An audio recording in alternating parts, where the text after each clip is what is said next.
Hey guys, welcome to Around the Circuit. It's the show where we take you for a virtual tour of all the tracks on the Grand Prix calendar. And this week we're in Aragon, and it's way too windy to be outside, so we're in the Petronas garage with John McPhee. How's it going? How's it going? Nice to see it.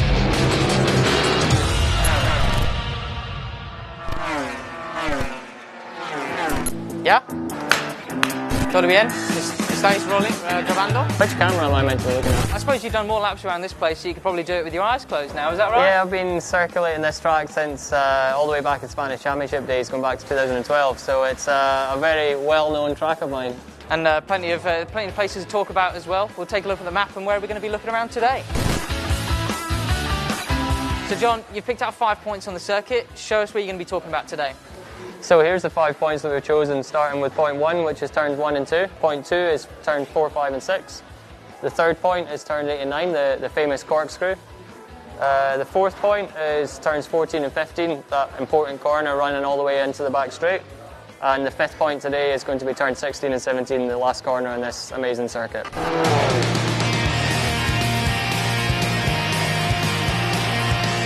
Starting with turns 1 and 2. Basically the first prime passing opportunity, especially in Moto3. You'll see a lot of passes going in there. There's a bump right at the apex, which tends to catch quite a lot of riders out. But honestly, the most important thing here for all classes, but especially Moto3, is the exit. And you see a lot of crashes here in turn 2 because it's the first time you tip onto the right side of the tyre. Okay, point 2. I would say there's actually 3 corners, turns 4 to 6. What have you written there? Because well, we see so many overtaking spots, but it looks really difficult to actually secure it because everyone seems to get you on the cutback at turn 6. Yeah, exactly. So it's a very late apex, and that's the reason for that. Is everyone's trying to really prepare the exit and get the late apex all the way around here. It's so easy to enter too early because you come through turn 4, and basically then you get sucked into turn 5.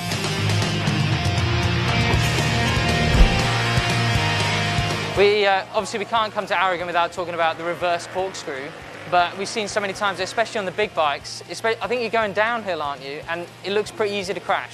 Yeah, so that's entry to the corkscrew is turn 8, and it's so bumpy on the way in there. So easy to charge into hot. You see a lot of riders going in there. They just go in so aggressive on the first part before they enter to turn 9.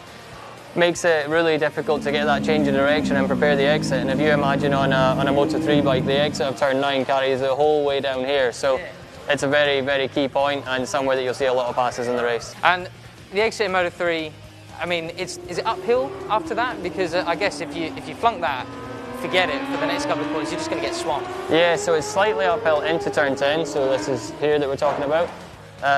And then as you exit turn 10, it goes more uphill. So really the exit, the change of direction and the exit here, you carry that speed the whole way down to this point. Okay, so point 4, just before the back straight. Obviously that's where the famous wall is.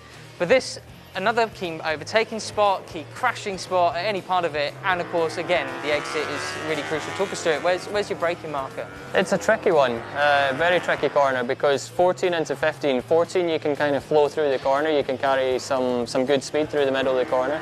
And then into 15 it actually slows up, so you're going from this fast corner, slowing down a little bit, but trying to carry the momentum. And then to this point where again you have to slow down. But that momentum that you carry on the exit is obviously a crucial point because it's for the full length of that massive back straight. Let's talk about the final point then, point 5. The final 2 turns, but do you treat it as 2 turns or is it basically 1? It's basically 1. It's basically 1. I mean, it's certainly a double apex, but it's basically 1 corner. In a rider's head, you prepare the entry and you prepare the exits. I mean, there's so many different lines through here. You see some guys running really, really deep and then cutting it back and preparing the exit. You see some guys trying to carry as much corner speed through the middle as possible. I personally like to make it a double apex. And I've got to ask, one of the biggest memories I think we have of a Moto3 race at that final corner is Danny Kent, 2015. Yeah, I mean, Danny got forced into, from what I remember, forced into a tricky situation there where he was trying to hold a very, very tight line, and he was probably tighter than he had been all weekend, trying to cover the inside. So where do you want to be coming out of that final corner? Like, is there enough room for a slipstream to the finish line or no? There is enough room. I mean, if you double apex it, generally you should be able to win the race from there. John, you're an expert. Thank you so much for showing us around the circuit. Thank you very much. Cheers, guys.